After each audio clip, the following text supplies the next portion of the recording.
the time to join this session, especially on a weekend day. So I will actually get started. I'll share my screen and I'll start.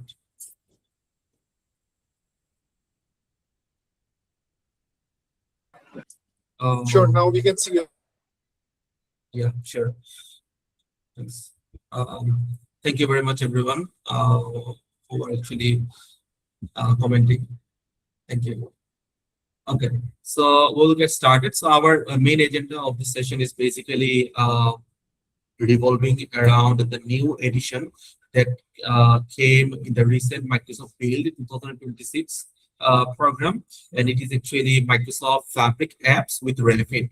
But before jumping into Fabric Apps and Rayfin, the majority concern in the community and the questions in the community is actually, is this the end of Power BI, or is Power BI going to get redundant or not?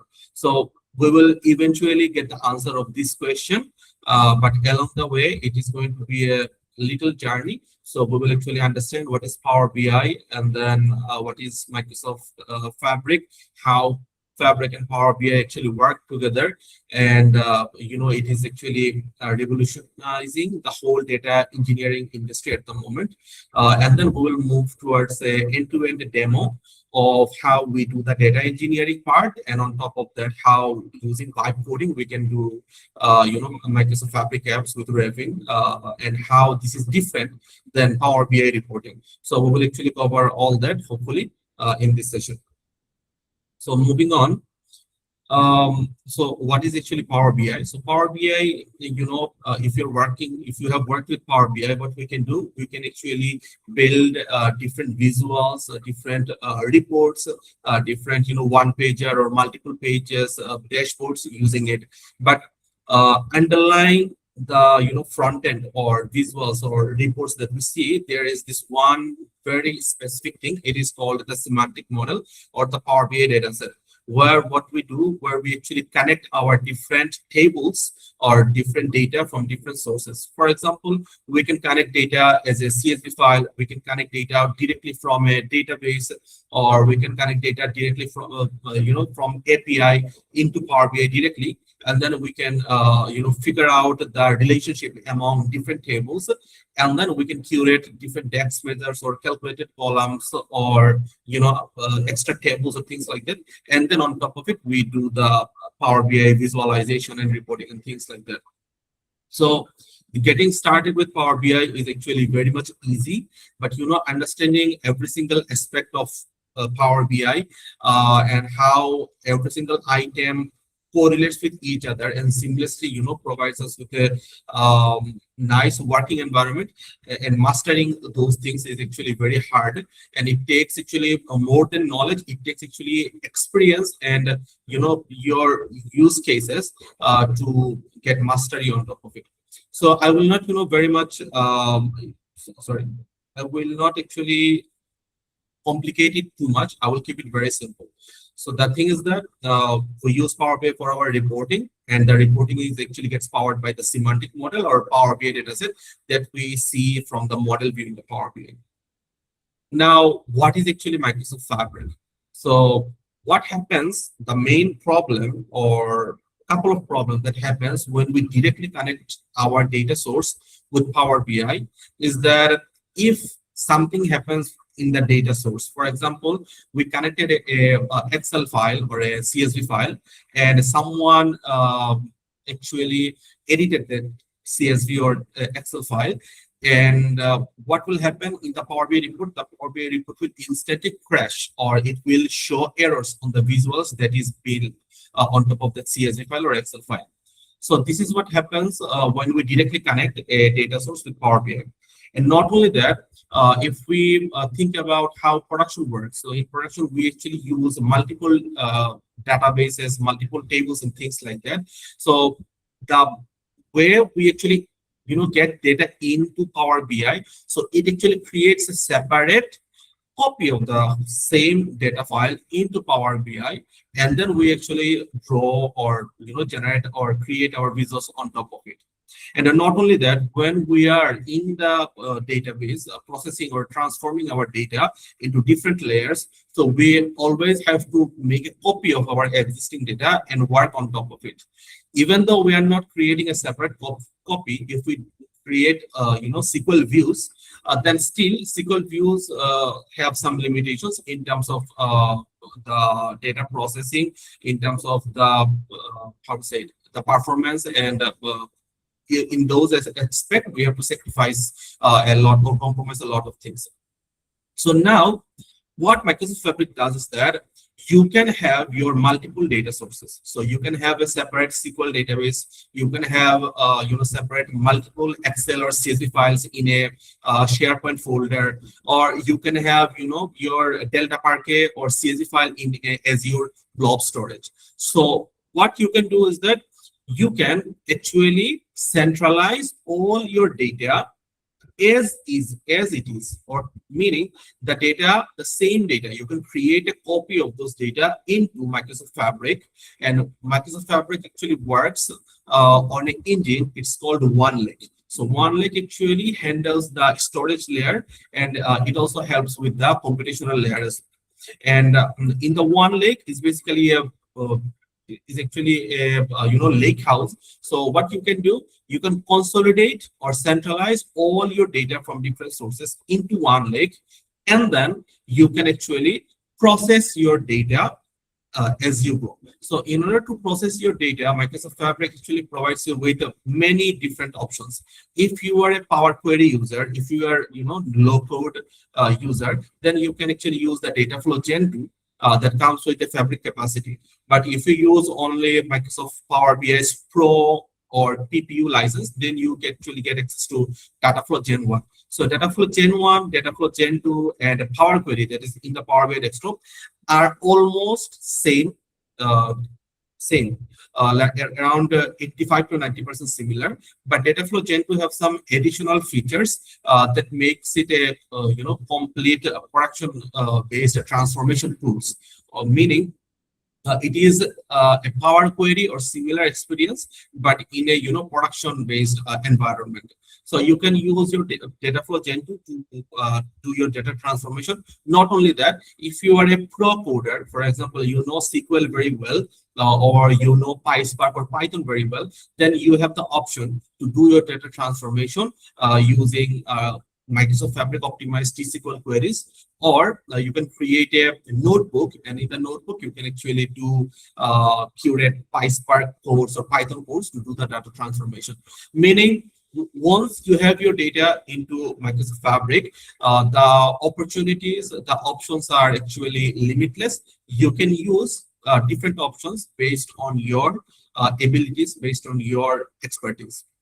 And once you actually curated the data from different sources, then you can actually create a semantic model on top of that data. Now, what Microsoft Fabric actually introduces us is actually a new kind of a semantic model.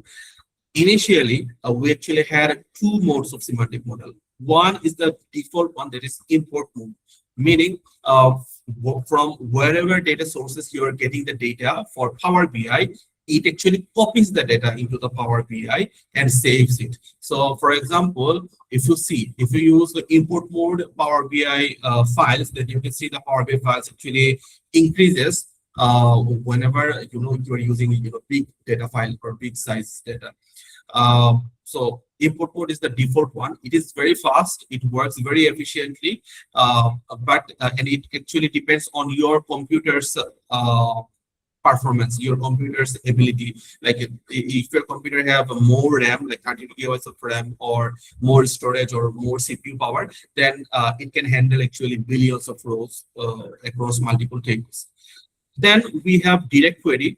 So what direct query is, it's actually a direct connection to a specific database. So whenever your Power Query visual needs certain data, it will actually execute query directly from Power BI to the database and then fetch the data, and then it will actually showcase in the visual. So the concept is very good, but the problem with direct query is is that it is not very much performant.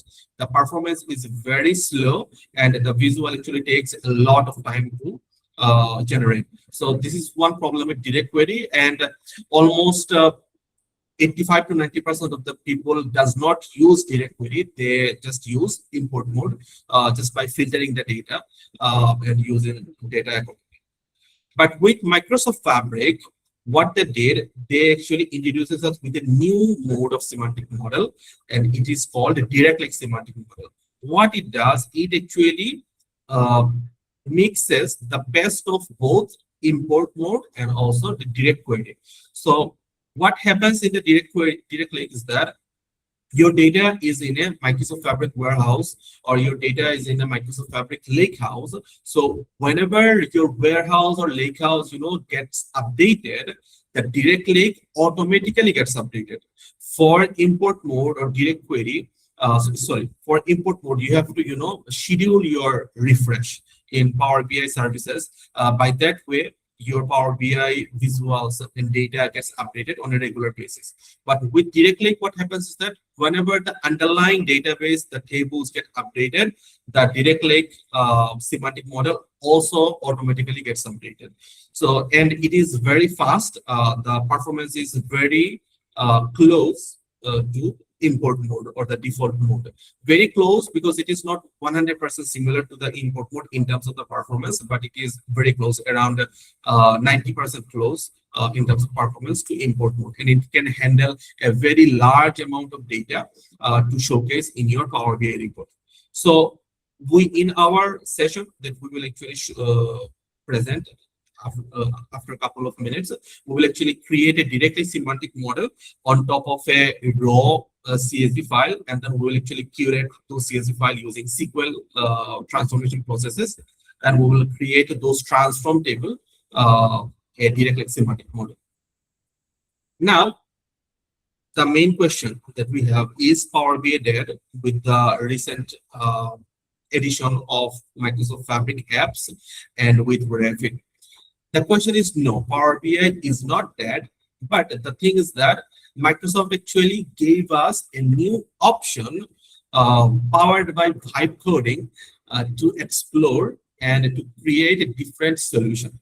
For example, right now, if we actually want to showcase a productionized environment, if we have to create a productionized environment like end-to-end, for example, if you think about supply chain or inventory type of scenario, what happens is that there is a certain tool that actually inputs the data on a single workflow, right? That inputs data on a single workflow. For example, you bought something, you sold something, every single data will get inputted by a specific software or by a specific tool. And if you are in the Microsoft ecosystem, you will hear about a tool. It's called Power Apps. So using Power Apps, you can actually create operational apps that will actually input whatever operation or workflows goes inside it. It will actually input data, or it will actually record data into a specific data source or into a specific data table. For example, the Power Apps actually have a direct connectivity with the Dataverse, but if you connect it with Microsoft Fabric, then you can connect your Power Apps with SQL database. So whatever process or workflow runs in your Power App, that data gets logged into the SQL database or Dataverse, and then from Dataverse you can copy or mirror the data into Fabric Lakehouse or Warehouse, and then you can curate accordingly to showcase in your Power BI report. But with Microsoft Fabric apps, what you can do, you can actually do both. You can input or create your operational app, and also you can create your analytics app. The analytics that you would have done by Power BI reporting on top of semantic model, you can actually do it by Microsoft Fabric apps as well. And what it does is that it actually opens up a new opportunity. It actually opens up a new flavor of reporting, a new flavor of analytics, how the analytics monitoring using Fabric apps. Though this whole new edition feature of Microsoft Fabric is still in public preview. There are still a lot of missing pieces that needs to be addressed, that needs to be minimized. And after that, once it is generally available, when it will be globally available, only then the real power and the real production level power would be understood of Microsoft Fabric apps. But so far, what we can do is that we can actually create an end-to-end application, end-to-end data application that will handle both your operational processes, workflows, data entry, data input side of the things, and also it can actually showcase the analytics, the reporting, the monitoring, the observability, all sorts of stuff in a single platform. So what it does is that you don't have to, just hover around different tools. You can actually work with a single tool, that is Fabric app, and complete end-to-end data processes or application processes in a single workspace. So this is the real benefit Microsoft Fabric apps gives you on top of Power BI reporting or Power Apps. But the thing is that obviously Power Apps or Power BI reporting, both of those things will still be there. Those will obviously not get immediately or instantly deleted by this new feature, because Power BI reports or different Power Apps processes have their own values, have their own flexibility, and a lots of technicalities and hacks and shortcuts are also there in terms of curating Power Apps or Power BI reports. And another thing is that we cannot really separate Power BI reporting completely, because of this semantic model that we create is actually part of Power BI, and it is very strong. And the thing is that in Fabric apps, we can connect our semantic model with Fabric app to showcase our analytics. So whatever historical data you have in your semantic model, that can also be showcased in the Fabric app, and also whatever new processing data we get from Fabric app, that can also be showcased in near real time in the analytics app using Microsoft Fabric apps, but using the capabilities, using the help of Power BI semantic modeling. So overall, the whole explanation, the whole thing might sound a little bit complicated, might sound overwhelming, but when we will actually go forward with the end-to-end example, end-to-end demo, then a lot of the things will actually make sense. So let me actually just go to the demo and start the demo for today's session. So if I open my browser, so as you can see, I am running a Microsoft Fabric capacity and in this workspace. But the thing is that you can actually do the whole end-to-end thing using a trial Fabric capacity. But the thing is that you have to make sure that your Fabric trial is on supported region. Okay, so for example, there are regions like East US and then Southeast US and things like that. Those are still not supported for Fabric apps. I created my capacity on Central US that is actually supported.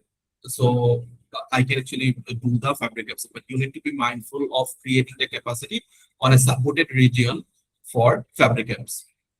So right now what I will do, I will actually create an end-to-end data engineering workflow first. So for example, we have this CSV file that is actually a superstore CSV file. So before going into the process, I will explain like what we will do. So we will actually create two applications. We will actually create two applications. The first one would be so we'll actually create a two application. So the first app it would be a self checkout app in presentation not visible. I'm actually showing my web browser. Is my web browser, the whiteboard is not, can you see my whiteboard?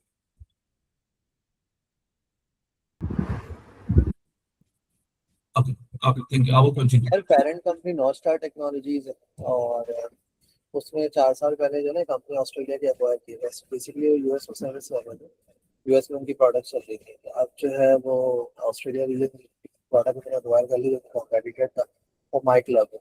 तो मेरी जो hiring हुई है mic love तो company north star technology, local नाम तो चल रहा है वो सीबी सॉफ्ट है। तो बाहर जो कंपनी रजिस्टर्ड हुई है नॉर्थ स्टार टेक्नोलॉजीज के नाम से रजिस्टर्ड हुई है, और उसकी जो I'm sorry, I'm not understanding. Card CB soft.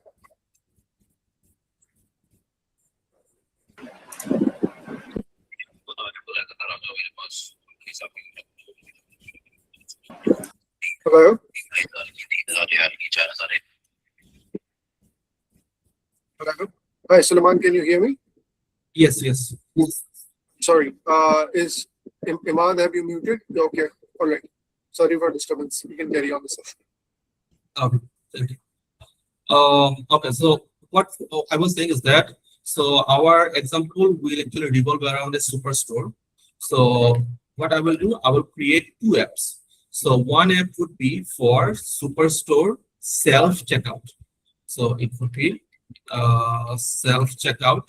So what self-checkout mean is that when you go to Superstore, you can have QR scan machines, and you can just scan your products using the QR scanner, and automatically you can see on the monitor on the screen the products you actually bought, the quantity, the discount, the price, all those things. So the app one would be a similar example of that experience, but the thing is that obviously this is a demo and I don't have access to the QR scanner. So what I will do, my app will have specific products, so you can just click on those products and the items, sorry, the quantities, and it will be automatically calculated the number of products bought, the discount and everything. So the first step I will create is the self checkout app, and this app is actually effectively doing data input or data entry. Data input or data entry. So this is the first step that I will do. Now the second app is actually based on is actually will be an analytics app or a reporting app. And the reporting we will have to do is actually based on a historical data first, and secondly, whatever new data is getting entered here, those should also be effectively get in near real time into this analytics app, and the analytics app should actually update in near real time. So this whole process is going to be a translytical workflow type of process. Like we already have an analytics process, and based on whatever data is being entered, the analytics app or the reporting or whatever it is actually getting updated in near real time. So first of all, one historical data set will be given to us. Number two, sales analytics. Number three, whatever data comes from the F1 should be shown here as well. So these are our three main parts to handle in the app 2. Okay, so this is going to be our end-to-end demo. But first, we have to start with the data engineering process or historical dataset data engineering process, right? So we have our historical dataset, that is this one, Superstore sales flat file. If I do extra large icons, then here we go. Now what I will do, I will create a lakehouse first, and in the lakehouse, I will upload the data. So let me name the lakehouse something meaningful. Superstore raw lakehouse. So in the lakehouse, we will basically input the data, but we will not do anything. We will not do any kind of transformation or anything in the lakehouse. We will do all kinds of transformation in our warehouse. So in this demo, I will I will just do the data engineering in a fast forwarding way. So obviously I will not maintain any best practices of production based data engineering, tools and techniques. I will just, in order to prove the concept, I will do accordingly. So here my lakehouse has been created. So what I will do, I will click on the file, and then this more options, and then upload files. And from here, I can actually choose the data from my local computer. So I choose the data from the local computer, and I'm going to click on upload. So the data has been uploaded. Now, with the recent update, if you import a CSV file into a lakehouse file section, what Microsoft Fabric does is that you can instantly convert it to a lakehouse tables. So what Microsoft Fabric and the underlying OneLake supports is that a Delta Parquet table, right? So if your data file is a Delta Parquet table, then you can actually mirror it or shortcut it to a warehouse, and then you can do your data transformation process and things like that. And this is specifically for a CSV file. And another format is the Parquet file. So if your data file is CSV or Parquet, then you can actually instantly convert it to a Delta Parquet format table inside a lakehouse. So how to do that? So in the CSV file, and if you go to the more options, then if you click on load to tables and then a new table, and I can name it something STG Superstore. And obviously this is going to be a comma separated because it's a CSV file. So I will click on load. So what it will do, it will take a couple of minutes, but then I can see the CSV file has a Delta Parquet table under my raw lakehouse.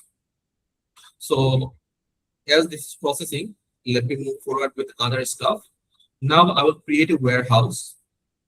So why warehouse? Because I will actually do the data transformation using T-SQL. Okay, and the T-SQL is actually supported by the lakehouse and also by warehouse as well. But I'm using warehouse because warehouse actually gives us the benefit of performance, and also it is directly supported with direct lake semantic modeling. So I will create superstore underscore cleaned warehouse.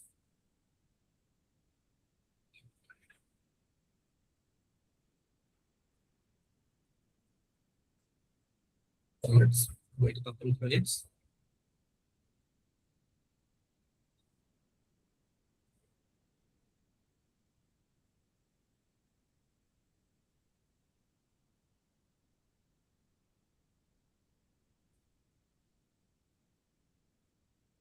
Okay, so my warehouse is ready, and in the meantime, my data has been loaded into the lakehouse as well. So if I go to the lakehouse, then I can see the STD Superstore and all the data. So the data has actually the order IDs, when the order has happened, the store name, customer ID, and the customer phone number, all the demographic, and then what the products have been bought by the customer, the quantity, the unit price of that specific product, and if there is any discount associated with the product, and then also the sales, profit, and the payment method, like all those things are actually in this flat CSV file. Now, what I will have to do is that in order to make an optimized semantic model, I have to separate it into fact and dim table for dimensional data modeling and for curating a star schema semantic model.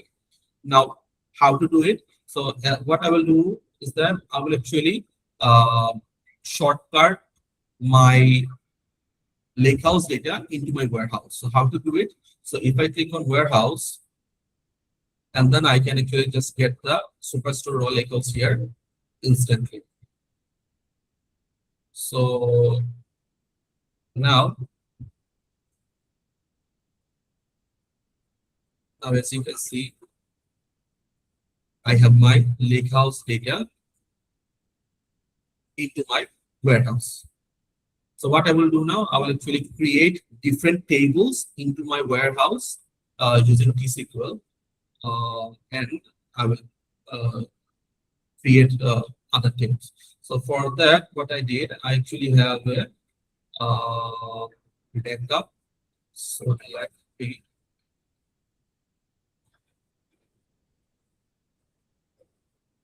just copy paste to speed up the process. Build up T-SQL queries.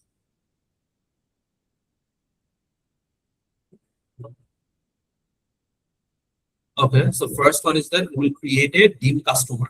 So I will just copy and I'll paste it here.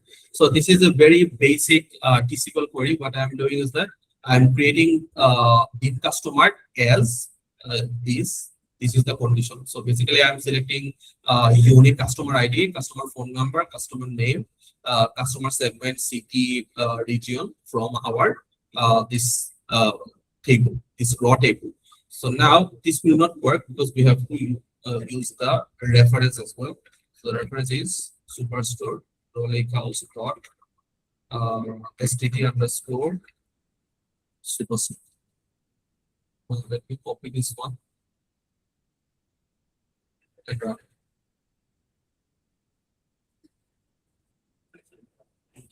I think I need to use the schema as well. So the schema is actually DBO dot std. Okay. So this is the DBO schema. So you enter the schema as well.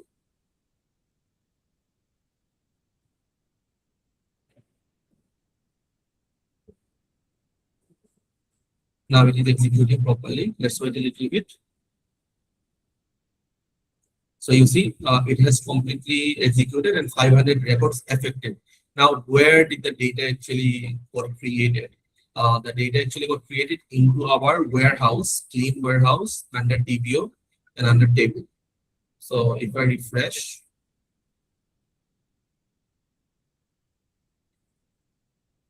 then we can see the dim customer here. And if I run a simple command, like SQL queries, select top star from dim customer, select it and run it.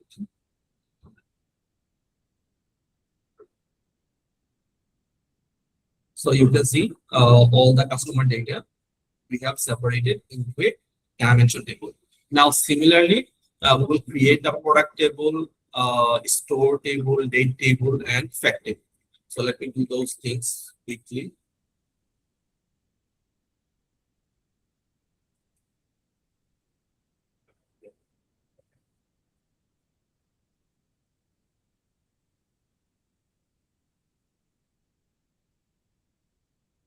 So our product table is ready. We have the date table here.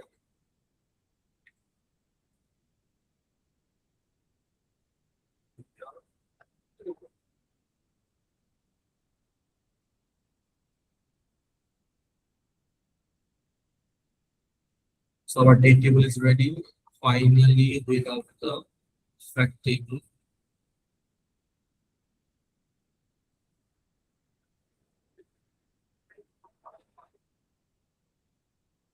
Okay. We also have one more table, that is the store.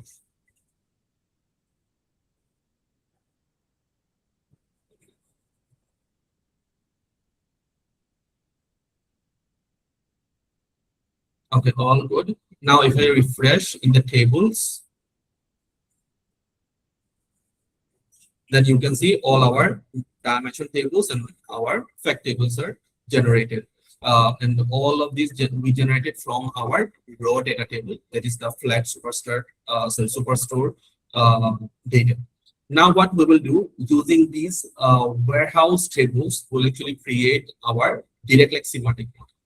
So we will go to new item, and in the from all items, we will search for semantic model. So here it is. And then we will create our semantic model from one lake catalog. So why one lake catalog? Because whatever data table that we have at the moment in our lake house or in our warehouse, all the data tables are actually in the one lake, right? So because lake house or warehouse are actually based on one lake. So we will go to the superstore, connect,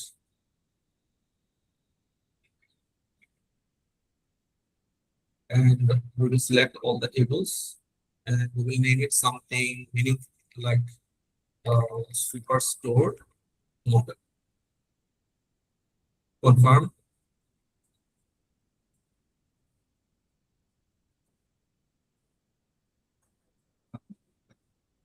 It takes a little bit of time.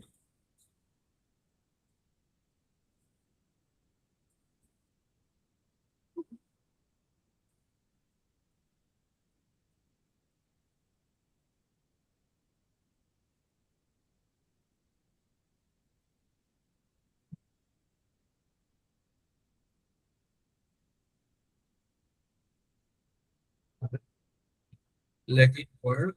And in the meantime, let's talk about some of the prerequisites of Fabric apps. So obviously, the thing I have already discussed about the capacity. So you need to have a Fabric capacity, either it is paid or trial. But and for paid or trial, you have to make sure that you are actually creating the capacity based on a supported region. If you Google Microsoft Fabric app supported region, then you will immediately find Microsoft Learn documentation for the supported region. And then we also have to make some tenant setting changes for Fabric apps to work properly. And I understand many of you might not have access to admin portal. If you do not have access to admin portal, just direct or guide your admin or your IT administrator using couple of stuff so that I will show you right now. So okay, so as our this here, so let me just quickly curate our semantic model. So I will connect our customer ID with customer ID.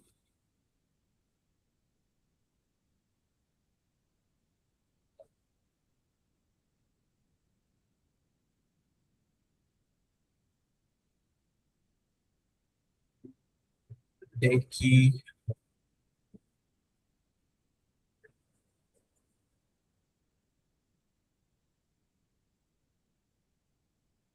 And the product.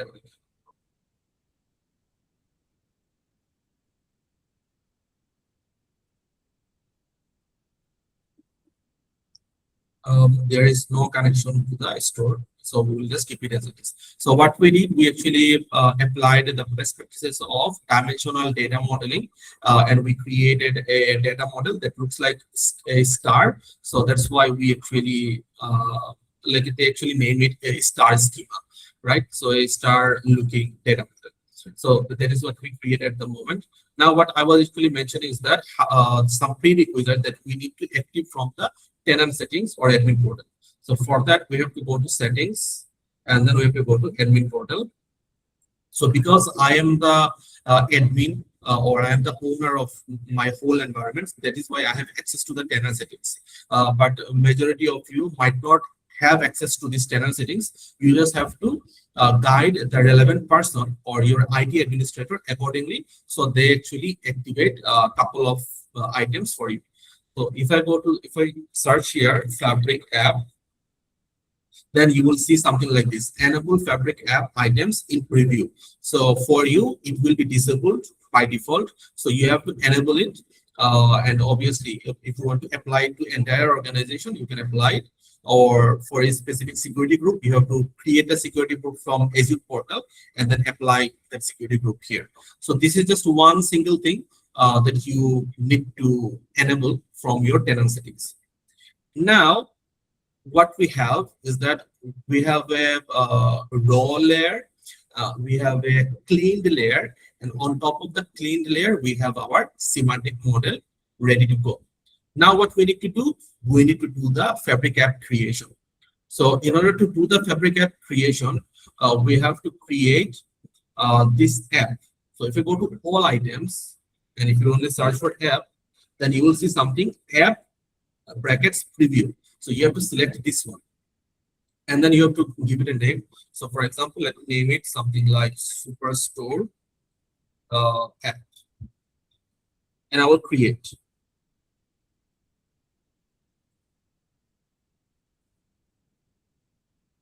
So the item has been created in the Fabric workspace, but the thing is that we have to do our development locally first, and then after our local development is completed, then we have to push it to Fabric workspace finally.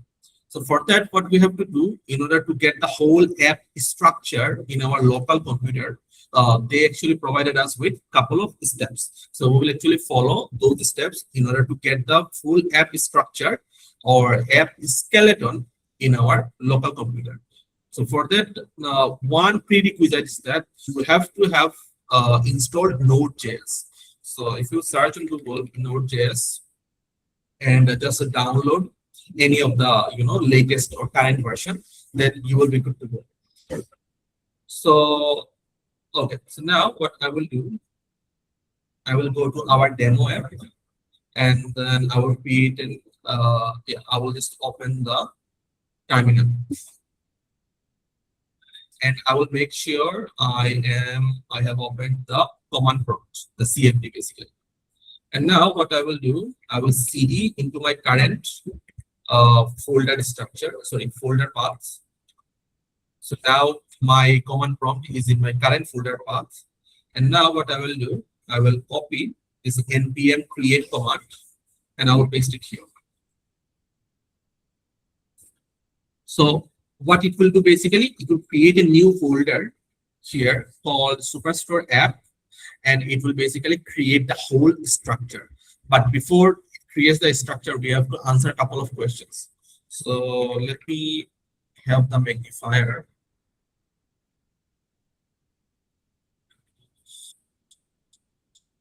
Okay, I need the magnifier again, please.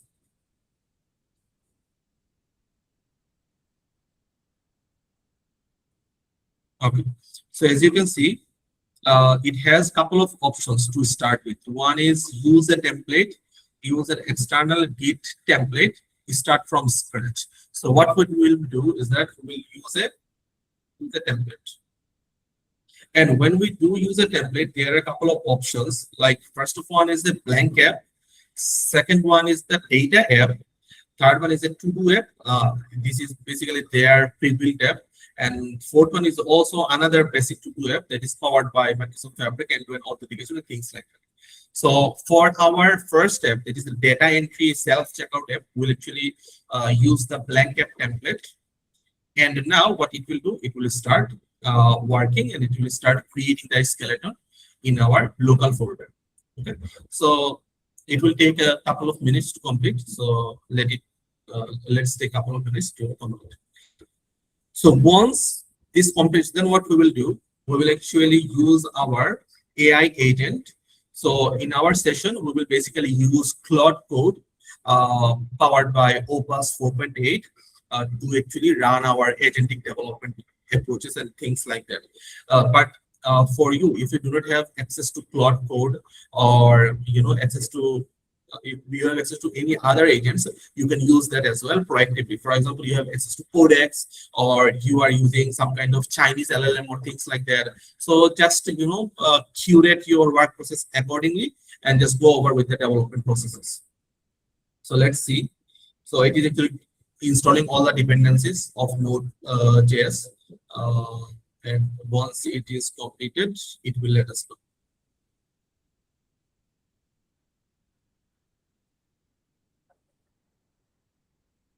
Now, one question you might have is that, so I'm just talking about Microsoft Fabric apps. What is actually Rayfin? So Rayfin is actually the CLI, or the command line interface that helps you with doing the development processes or doing the deployment processes of your Fabric apps. So Rayfin and Fabric apps is actually not separate, but both are actually the same thing. It's just Rayfin only helps you to get your local development processes to your Microsoft Fabric workspace. So this is what Rayfin actually helps with. It's a CLI environment created by Microsoft for your Fabric apps.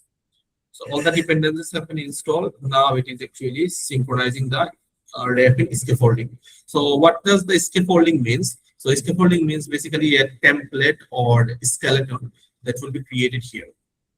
So project created successfully, all good.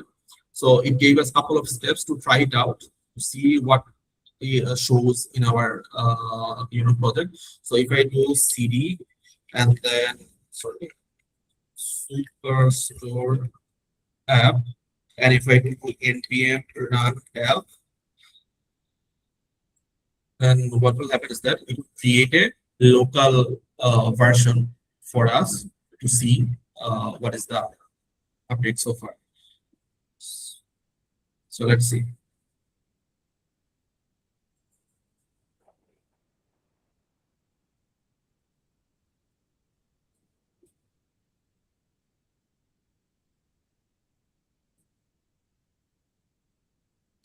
And another good thing about is that it is automatically authenticated with my user ID and with my Fabric workspace. So you don't have to handle the authentication actually separately.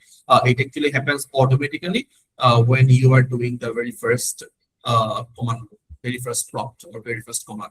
So now it's saying is that you can see it on localhost 5173. So if I click, so here is the localhost 5173. So right now it's a blank app because I didn't do any kind of development. It's just how it is, very scratch, like at the moment the default view.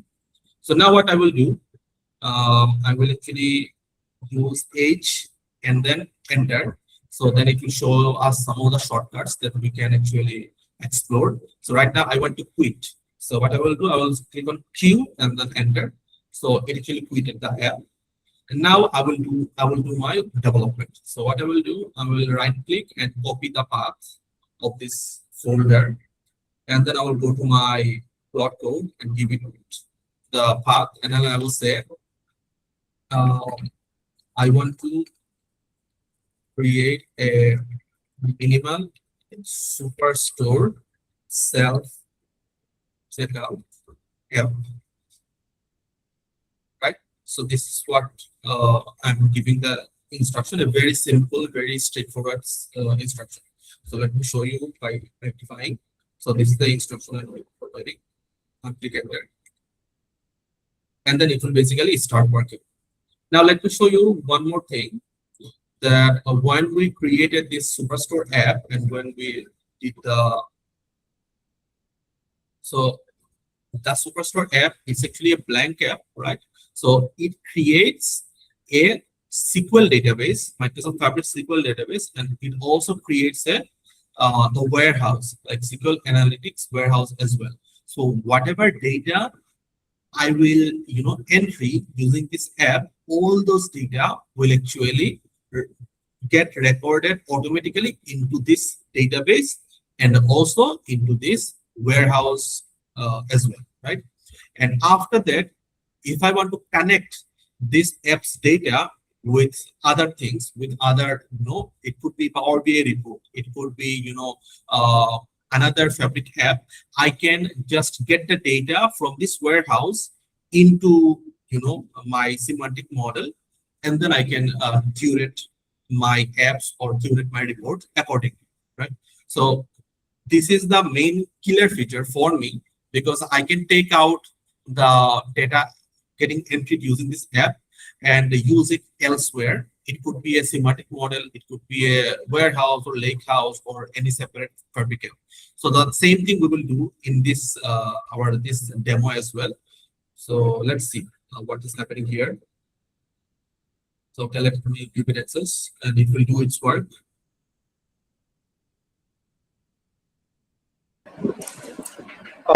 Can you bit zoom the terminal up? Unfortunately, the plot code, the font doesn't get larger, so I can magnify it. So it's actually working.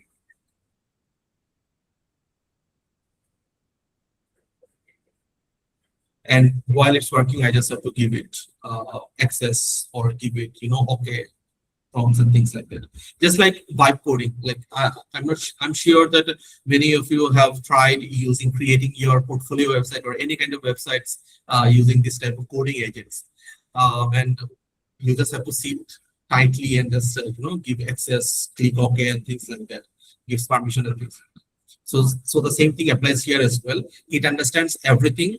The app, this app currently has, and then it will basically proactively curate curate the thought process that I have accordingly. So if I put large icons, then so these are all the files and folders. These actually got created automatically when we ran this prompt. When we actually ran this main prompt, that is this one. So this npm create this prompt. So when we ran this prompt, the whole folder file structure got automatically created.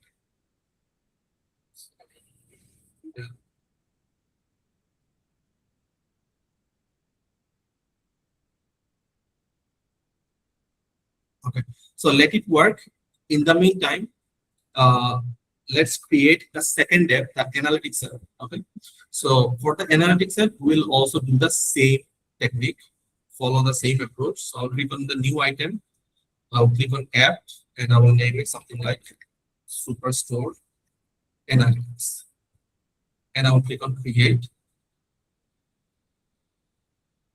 So why I'm creating two separate apps? Why not I am keeping the whole data entry and also the analytics in the same app? Because this actually does not make sense in terms of real world activity. Because in the Superstore, I will set up in a computer the data entry app only, and my Superstore manager in his office, he will actually work with the analytics app. He will be able to see the analytics, what's happening and things like that. So both apps are actually separate, but they are actually communicating with each other effectively. So in order to maintain the real life experience, that is why I have separated the two apps that is actually performing two separate objectives. So same thing, so I will copy this one and then I will go to my and then I'll create another command prompt, cmd cd here, so cd here, and then I will just paste the command I got from Fabric. So obviously here, what I will have to do from the template, I will select a data app.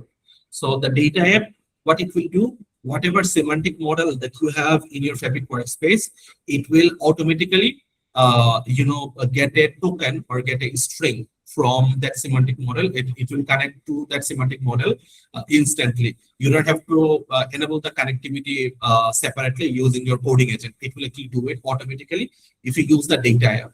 So that is why I will do the data app template here. And now it will basically create the folder and file structure for the data app into this Superstore Analytics folder. So once this Superstore app works completes, then I will start working with the Superstore Analytics. So let me see the process.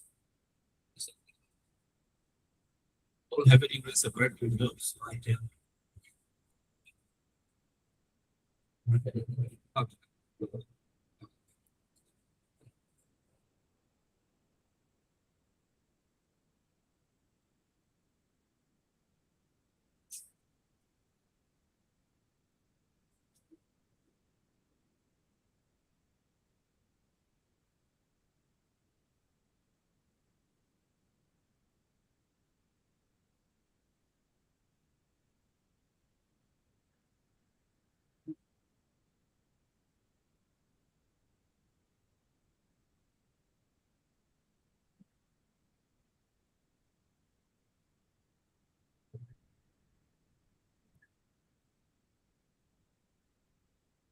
So let me give you a quick glance of how the app will look like. So this is how the analytics app will look like. So it will actually have a sign-in field like this. So customer will have to initially provide his phone number and name to sign in. And once signed in, he will have a predefined list of items that he can check out or buy, and he can just click on checkout. So then the item will be bought by him, and all those items I will directly send it to the analytics app. So here is a quick glance of the analytics app. And whatever data is being inputted by the app one, it can be seen here. And my original KPIs and other things, like these KPIs and this line chart, all other things will also get automatically updated. So it's actually near real time experience.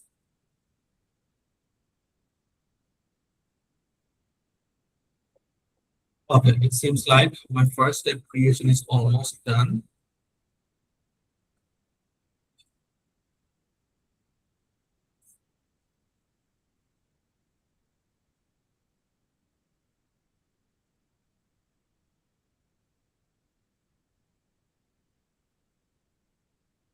Okay, so the good thing about Fabric app is that you can check it locally first, and once you are satisfied with the look and feel and the kind of functions and connectivity, only then you can push it to your Fabric apps. So in the local host 5.73,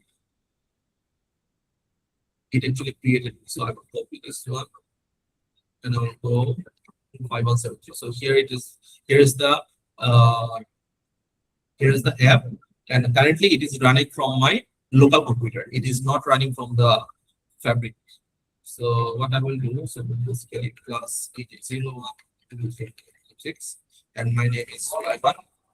I'll click on start checking, and then it will give us a list of items that I can buy. So for example, let me buy 4 kgs of potatoes, some cheese, some butter, and some eggs. So this is my basket, the items that I bought, and the quantities, right? And also I can select the payment methods, and I can click on checkout, finish, and the payment will get completed, and the new sale will basically start. So quite a little bit imaginary self checkout. Now what I need to do, nothing productive will happen right now. It will only happen when I push it to my Fabric workspace. So how to push it? I'm satisfied with how it is looking in my local computer. So in order to push it, I will go to my first CMD, and I will just type npx Rayfin up. Then what it will do? It will basically deploy all the things that we did in the Superstore app into the Microsoft Fabric workspace. So the deploy is working.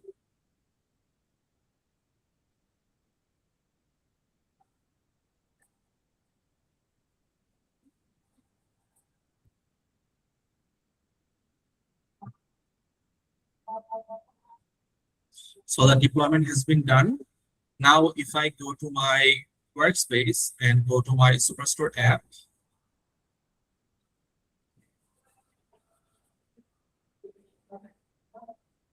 then I can actually see the real thing in my Microsoft Fabric. Now, let me enter the data here.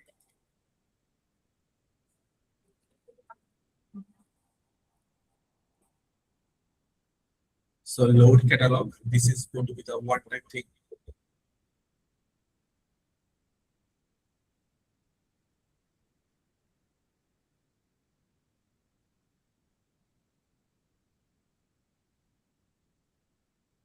Okay, now I have all the items. So let me buy some coffee beans, some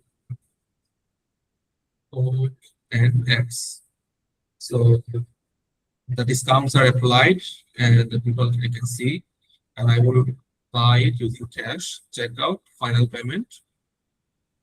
So the transaction has been done. Now, where is the data getting saved? Let me show you that as well. So if I go to the SQL database,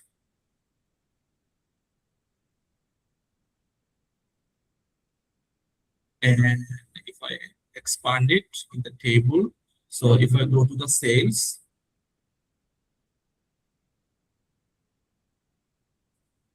then you can see the customer name, customer phone number, uh, and the number of item he bought, and the total amount he actually paid here. So the data is getting proactively being recorded into the SQL database underlying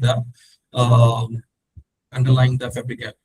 Also, if I go to the sales lines, then what you can see the details of the items he bought, the separate items he bought. So he bought coffee, Coca-Cola, eggs, quantity, and the unit price as well. Okay, so all the things are proactively being recorded into the apps database. Now we will move on to our second app, that is the analytics. So we will actually do the same thing. So we will just copy the path for Superstore Analytics, and we'll give this to our coding agent. So far, so good on the Superstore self-checkout app.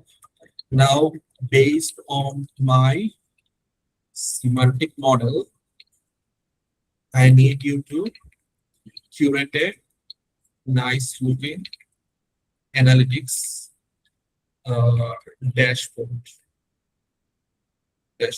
And then I will provide you with the semantic model link just in case. So the semantic model link is here. So this is the semantic model. Copy, paste. Let me show you.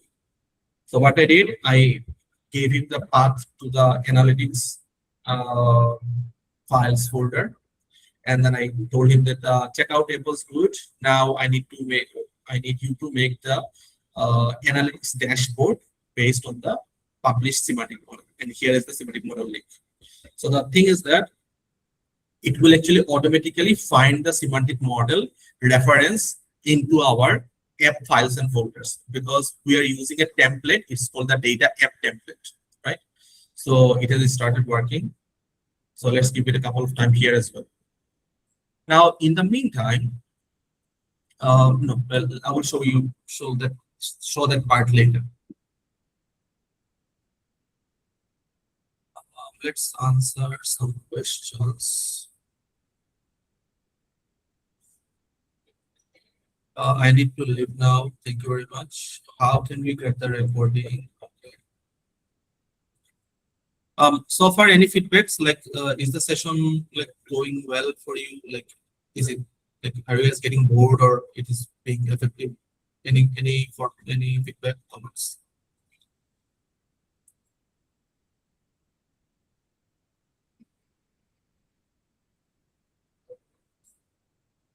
Yes, please. I have a question. Can I ask? Yes. Yes, please. Sure. So you want to build report based on your semantic model, which has historical data, and also you club that data with the app data as well. Yeah. Okay. Thank you. Is direct semantic model required to create the app? So far, I have experimented with actually direct semantic model, but direct semantic model is actually not required. You can actually use either import mode semantic model as well, and connect it with the Fabric app to showcase the analytics dashboard. But the direct semantic model actually gives you specific how to say it, specific actually leverage that you will not have using import mode or direct query. So I will showcase that part as well. Our session is running a little bit late, I understand, but maybe in 10 minutes I will complete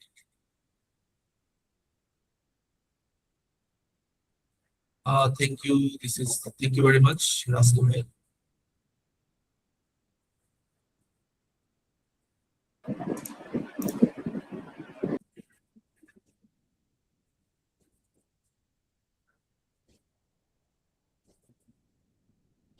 Yeah, so about, yes, please go ahead. Yeah, sorry. You can go ahead. I'm sorry. My mic was got open. So yeah, about the capacity consumption, the thing is still unclear from the Microsoft and also from the capacity usage metrics as well. So we have to wait a couple of days. I think we have to wait until it goes to GA or globally generally available, and then we can understand the capacity metrics, consumption, and other things like that. But so far, I'm actually working on F2 capacity, and I intensively worked with it on F2 capacity couple of days ago as well. But so far, I did not feel or faced any hiccups. I worked for around 3-4 hours.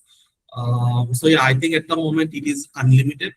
Maybe for exploration and things like that. Microsoft does that sometimes. Maybe once it goes to GA, then we can actually figure out its actual capacity usage and things like that.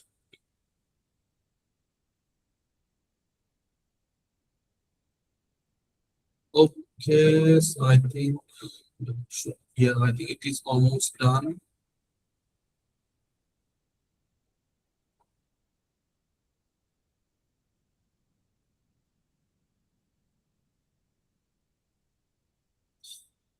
So I will let it working, and in the meantime, I will cover some other aspects as well. For example, sharing is one of the key questions that I get. Like, I built this app, now how I will share it with public. The thing is that unlike Power BI reports, you actually cannot share it with public at the moment, right? At the moment, because it is a very recent edition, a very recent release by Microsoft. So maybe in near future they can give us certain links, certain publicly sharing feature. After that, we can actually share our app publicly with other people.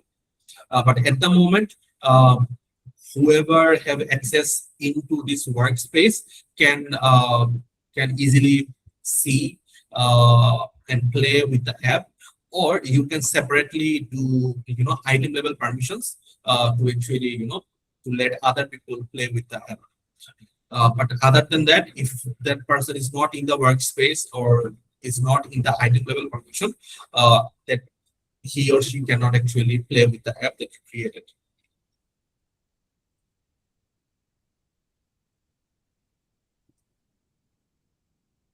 Okay. Okay, now I think it is done.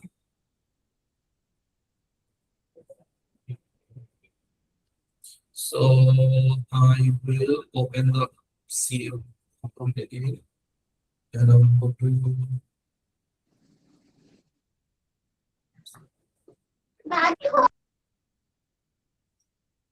NPX Rayfin out. So I will go inside Superstore Analytics.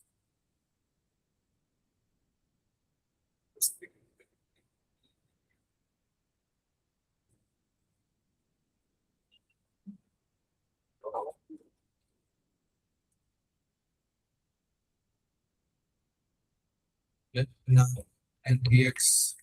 Uh,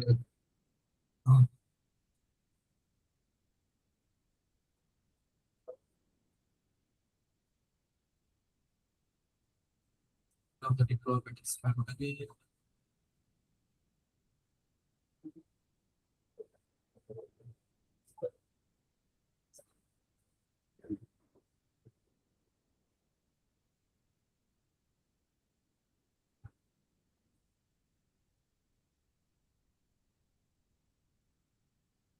Okay, deployment is done. Now I will go to the Superstore Analytics. It will refresh. Hopefully I can see it.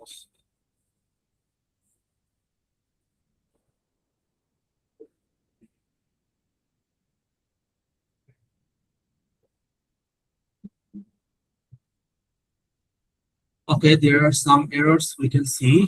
The value for margin cannot be determined. Okay, we go refresh. What if some refresh?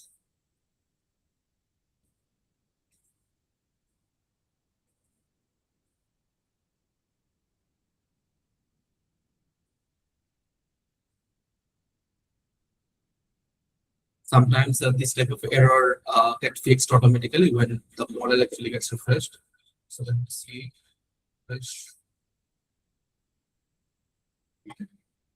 If it does not get fixed, then I will take a screenshot, go back to my coding agent again.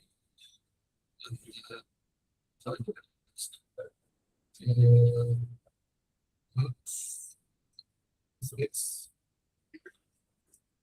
So let's see what else is missing.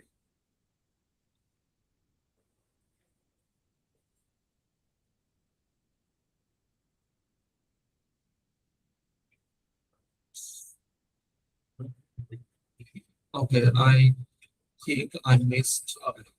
We need to create some measures in our model.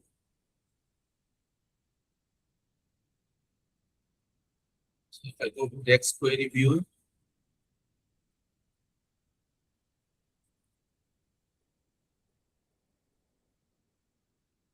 before text query view, I can create a table here.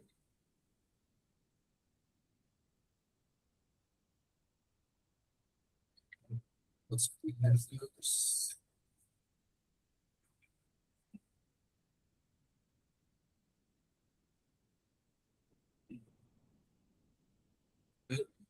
And now in the text view, query view, I can instantly create those measures.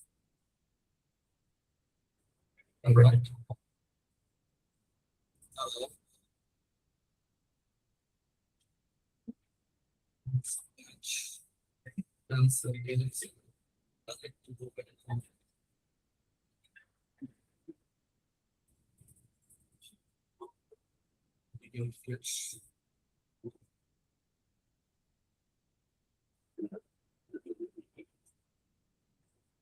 Okay, there you go. So the problem was that I did not create the text measures and it was not finding the references to show in the app.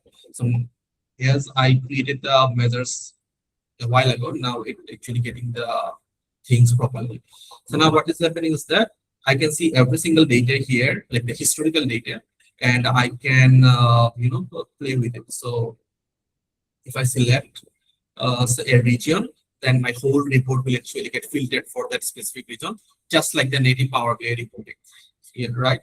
And also, you know, you have the access to the whole code base, so you can curate this specific analytics dashboard according to your, field, according to your needs or things like that, right? And it also have some specific like slicers, like filters as well, and also have like some dark mode and night, all those things as well. Now, one thing that is missing is that whatever data we are inputting in our first step,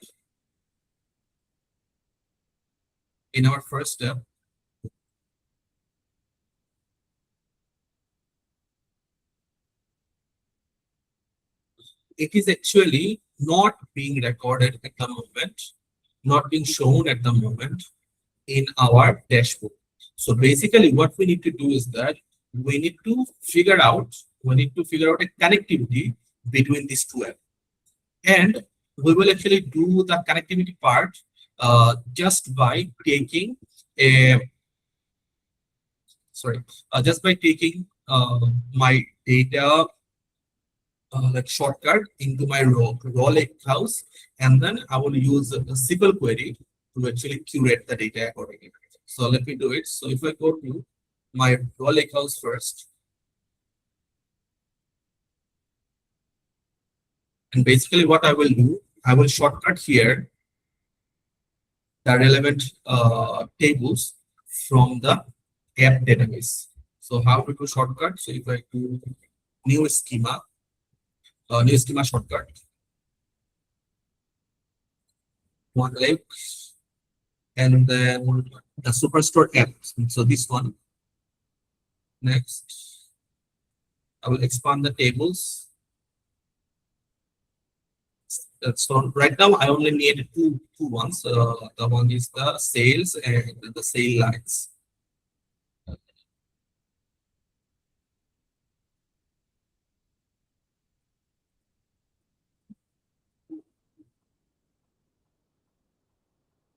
So it's not result.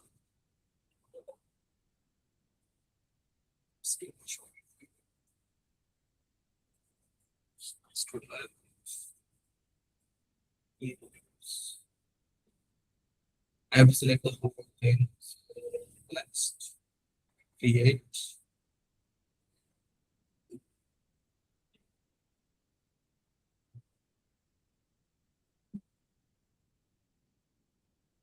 And let me do it. Sure.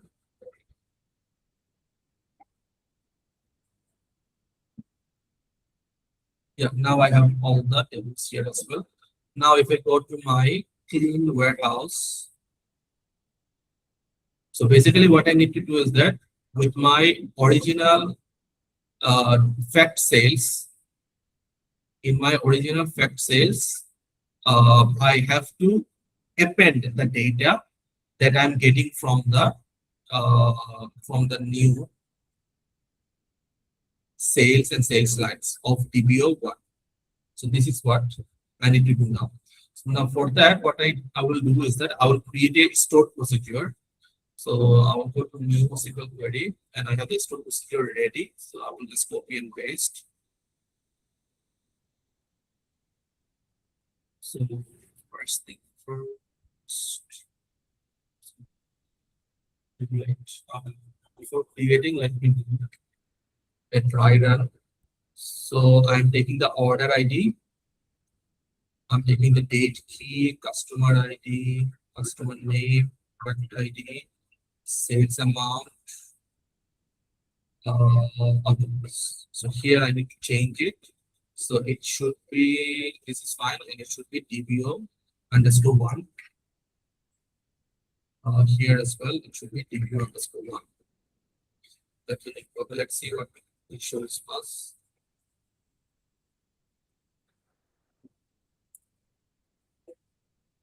So I can nicely see all the sale lines that I actually inputted a while.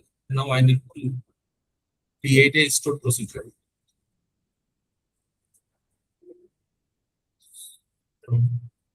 In the stored procedure, I have to make sure the reference are correct. So this would be DBO underscore 1.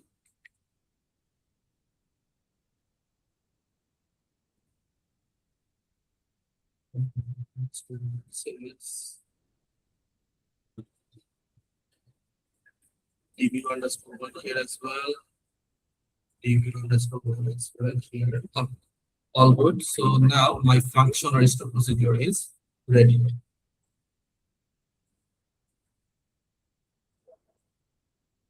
Now, what this function is actually doing is that it is actually append. It will actually append my sales data that is being inputted using the app into the fact sales and customer and other tables accordingly.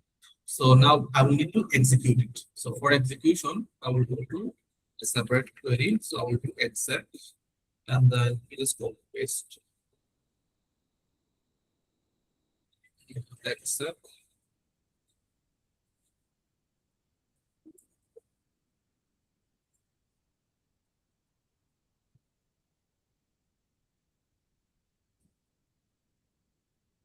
So the function is, getting affected now. So what it did, it added 3 records into my fact sales now.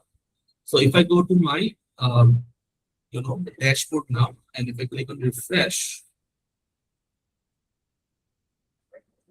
then I can actually, oh,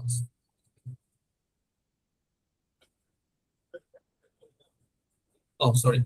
I have first refresh the semantic model as well. So let's see. It should come.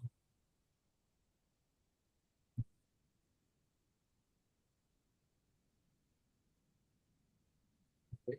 Now, if I do a refresh here, yeah, so 458 it was. Now it is 469, and here you go. The information is got in here. Let's Sulaiman Ahmed, self-checkout, cash, 3 items bought, and that is this one. And not only that, I think if I click on the item, then it will actually see me the read through or the details of the item that I bought here. And if I click on close, then it will basically go to the previous version. But now the thing is that I created a dependency. The dependency is that the function needs to get executed over and over to make sure the data that are getting inputted from the app would also be shown in the analytics app. So in order to maintain this connectivity, what I will do, I will have to create a pipeline. So I'll go to new item and I will create a pipeline and I will name it something like data refresh. And this pipeline is going to be very simple. From the pipeline, I will only add the stored procedure activity and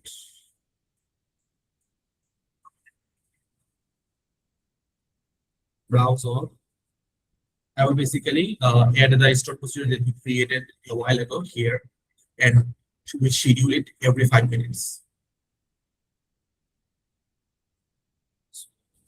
The one link catalog. So we created the stored procedure in our warehouse. We'll click the warehouse.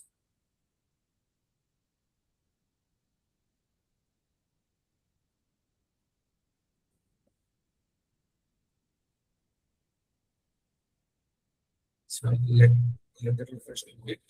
And then we can automatically see the stored procedure that we created. We select it. And from the general, we can enable the retry. Like if it fails for some reason, it will retry for 3 times with the interval of 30 seconds. That's it. Now I will click on just validate, and then I will schedule it. Add a schedule. So you will run it every 5 minutes, but you can take it as low as 1 minute as well. So every 1 minute, the pipeline will actually refresh the stored procedure, and it will make sure my my analytics dashboard is also updated accordingly. But to be honest, in real life, managers or analytics, whoever handling it or seeing it, does not need near real time. So it will be safe to make it 30 minutes, but for our demo, I will make it 5 minutes. I will click on save. Okay, all good. And yeah, save here. Okay, all good. Now what I will do, I will go to my data entry app here, and I will add two new items. Okay. So for example, 1, 2, 3, 1, 2, 3, 1. Raju, check out. Orange juice, green tea, eggs, check out. Bring it. Done. And I will add another one. 0.9 that. And then after that, start it out. White bread, croissant, coffee, cash, chocolate, finished beverage. Right? Okay. So I added two more actually records. Now what I will do, I can wait so it executes automatically, or I can just go into the pipeline and just run it on demand. So let me just run it on demand as we are running short of time. So now it's running it.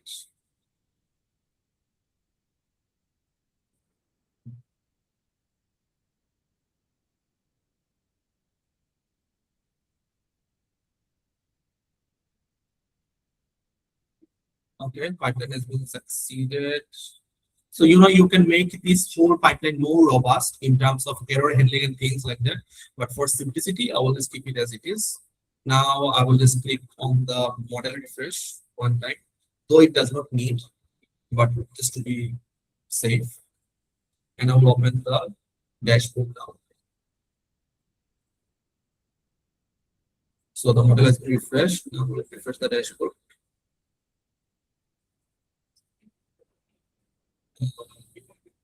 Check it.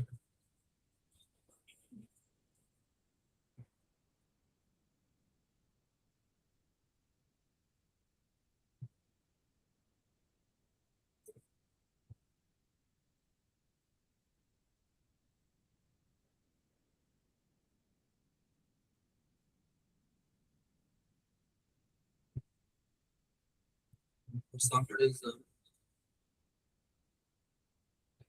It's not happening.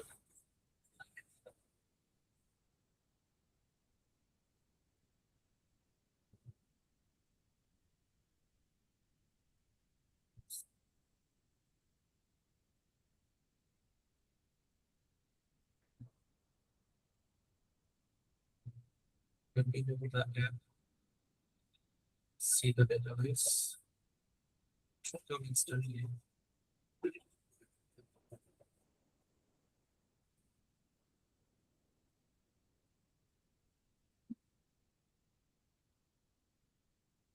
Okay, garbage over the normal value is there. And in the sales lines,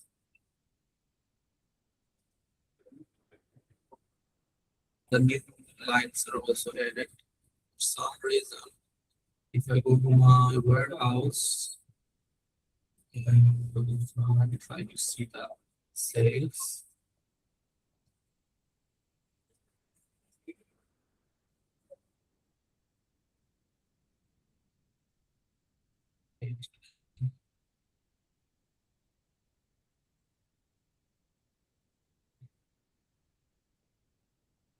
Like enter here.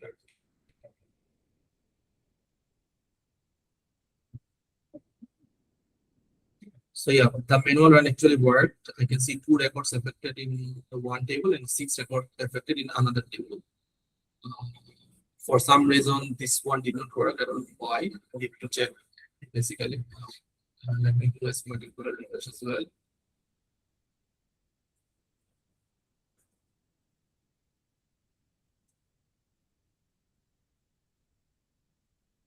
And now refresh here. Yes, now it updated. And now you can see the other tools are also cutting. And if I click, then I can see the details of what they actually bought. So this is how you can actually do end-to-end processes in analytics using Microsoft Fabric apps on top of Microsoft Fabric's data engineering workflows. Awesome, Sulaiman. It was a great session. I think a lot of people have now understood how to develop the apps and store the data into the Fabric. And also in existing warehouse, you have put the real-time integration of the data. So I think this session is also being recorded and people can actually view live later. So it's a masterclass on Fabric apps. So you can share with the audience as well. So thank you so much for your valuable time. And Thank you. Yes, please. If audiences have any questions, I'm yeah.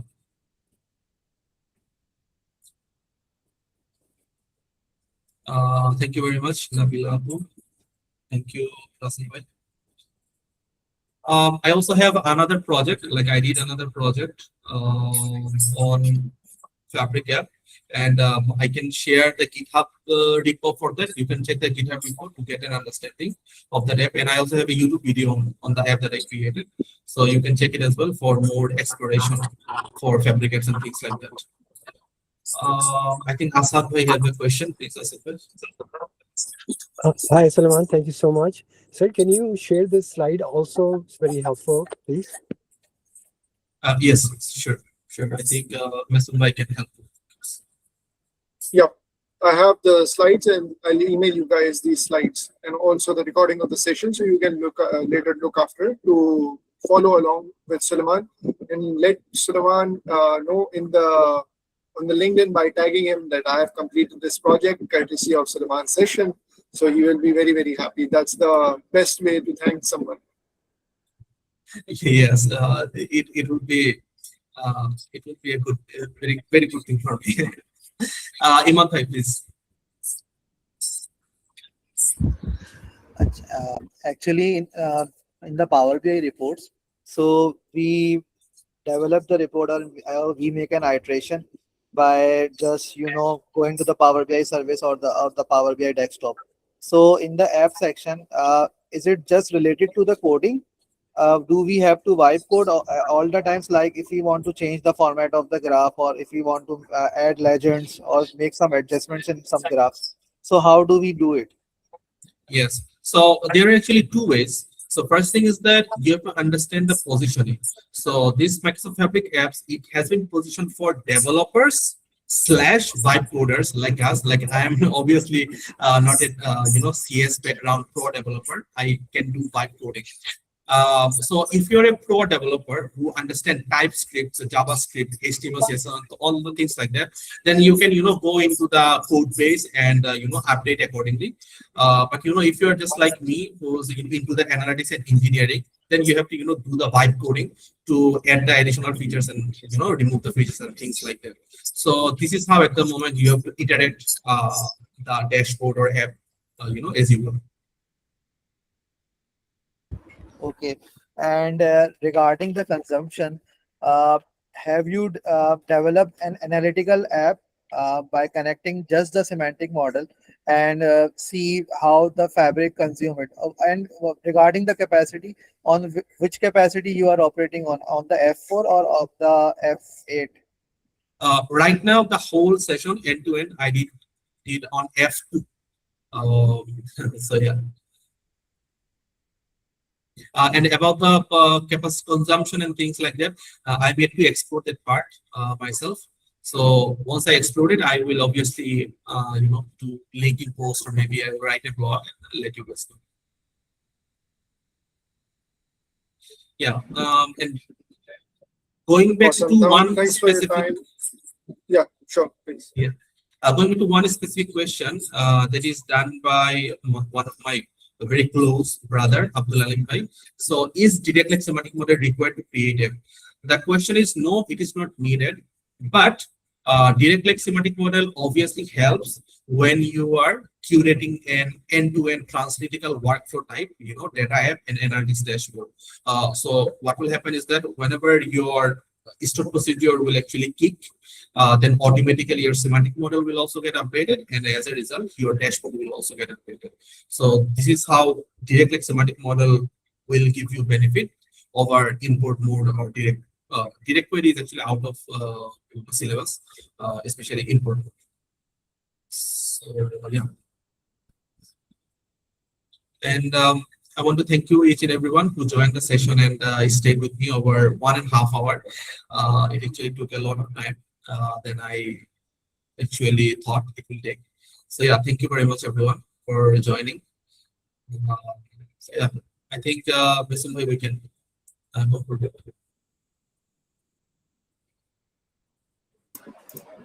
Awesome.